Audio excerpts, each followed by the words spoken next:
ಅಥವಾ ನನ್ ಮನ್ಸಲ್ಲಿರೋದನ್ನ ನಿಮ್ ಬಾಯಲ್ಲಿ ನಾನು ಹೇಳಿಸ್ಬೋದು. ಮನೆಯಲ್ಲಿ ಬೇರೆ ಕಡೆ ಎಲ್ಲೇ ಇರುವಂತ, ಈಗ ನನ್ ಮನೆ ಒಳಗಡೆ ಏನೇನ್ ವಸ್ತುಗಳಿದೆ ಅದನ್ನ ನೀವು ಅಲ್ಲಿ ಕೂತ್ಕೊಂಡು ನೋಡ್ಬೋದು, ನಮ್ಮ ಮನೆ ಒಳಗಡೆ ಏನಿದೆ ಅಂತ. ದೂರದರ್ಶನ ಯಂತ್ರವಾಗಿ ಕನ್ವರ್ಟ್ ಮಾಡ್ಬೋದು ನಮ್ ಅಂತ. ಅದಕ್ಕೆ ಬೇರೆ ಪ್ರಾಕ್ಟೀಸ್ ಇದೆ. ಫೋರ್ತ್ ಕ್ಲಾಸ್ ನೀವು ಯಾರಿದ್ದಾರೆ? Yes fourth class Raghu sir. Raghu, ನೀವಿದ್ರ ಫೋರ್ತ್ ಕ್ಲಾಸ್ ಪ್ರಯೋಗ ಮಾಡಿದಾಗ ಮಗು ಮೇಲೆ, ನಮ್ಮ ಸ್ಟೂಡೆಂಟ್ ಮೇಲೆ ಮ್ಯೂಟ್ ಮಾಡಿ. ಇಲ್ಲ, ಗಂಗಾ ಮೇಡಮ್ ಮನೆದು ಪ್ರಯೋಗ ಮಾಡಿದ್ ನಾವು. ಗಂಗಾ ಮೇಡಮ್ ಮಾತಾಡಿ. ಹಲೋ. ಹಾ ಸರ್, ಮಗು ಮೇಲೆ ಪ್ರಯೋಗ ಮಾಡಿದಾಗ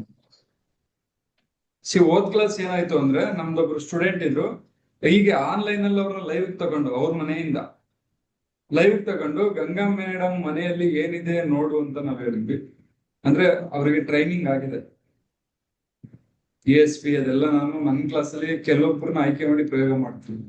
ಹಾಗೆ ಮಾಡಿದಾಗ ಜಸ್ಟ್ ಏನಾಯ್ತು ಮೇಡಮ್ ಆಗ?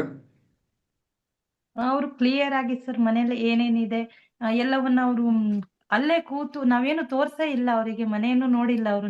ನಮ್ಮ ಮನೆ ಇರೋದು, ಅವ್ರು ಇರುವಂತಹದ್ದು ಬೇರೆ ಬೇರೆ ಊರುಗಳು, ನಾವು ಹತ್ತಿರದಲ್ಲೂ ಸಹ ಇಲ್ಲ. ಅವ್ರು ಎಲ್ಲವನ್ನ ಕ್ಲಿಯರ್ ಆಗಿ ಹೇಳಿದ್ರು. ಇದೇ ಮನೆ ಗೋಡೆಗಳು ಇದೇ ಕಲರ್ ಅಲ್ಲಿ ಇದೆ, ನಾನು ಕೂತಿರುವಂತಹ ಗೋಡೆಯ ಹಿಂದ್ಗಡೆ ಏನೇನಿತ್ತು ಅದನ್ನೆಲ್ಲ ಹೇಳಿದ್ರು. ಆಮೇಲೆ ಕಿಚನ್ ಅಲ್ಲಿ, ಡೈನಿಂಗ್ ಹಾಲ್ ಅಲ್ಲಿ, ಡೈನಿಂಗ್ ಟೇಬಲ್ ಮೇಲೆ ಏನೇನ್ ಇದೆ ಅನ್ನೋದನ್ನ ಸಹ ಹೇಳಿದ್ರು ಅವರು. ಹೇಗೆ ಇಟ್ಟಿದ್ರು ಅದನ್ನೆಲ್ಲ ಹೇಳಿದ್ರು. ಮತ್ತೆ ಬೇರೆಯವರು ಬುಕ್ಸ್ ಅನ್ನ ತೋರಿಸಿದ್ರೆ ಆ ಬುಕ್ಸ್ ಅನ್ನ ನೋಡಿ ಇದೇ ಬುಕ್ಸ್ ಅಂತ ಹೇಳಿದ್ರು.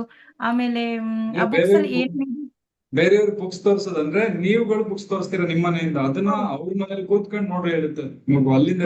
ನಾವುಗಳು ತೋರಿಸಿದಾಗ ಅವ್ರು ಆ ಬುಕ್ಸ್ ಅನ್ನ ನೋಡಿ ಅದು ಯಾವ ಬುಕ್ಸ್ ಅಂತ ಹೇಳಿದ್ರು, ಮತ್ತೆ ಅದ್ರ ಒಳಗಡೆ ಏನೇನಿದೆ ಅನ್ನೋದನ್ನ ಹೇಳಿದ್ರು ಅವರು. ಚೆನ್ನಾಗಿ ಹೇಳಿದ್ರು ಅದನ್ನೆಲ್ಲ. ನಾವು ಇಲ್ಲಿಂದ ತೋರಿಸಿರೋದನ್ನ ಅವ್ರು ಎಲ್ಲೋ ಕೂತ್ಕೊಂಡಿದ್ದಾರೆ, ಅವ್ರು ಯಾರನ್ನೋದು ನಮ್ಗೆ ಗೊತ್ತಿಲ್ಲ, ನಾವು ಯಾರು ಅಂತಾನು ಅವರಿಗೆ ಗೊತ್ತಿಲ್ಲ, ಆದ್ರೆ ಕ್ಲಿಯರ್ ಆಗಿ ಹೇಳಿದ್ರು ಎಲ್ಲವನ್ನು. Thank you.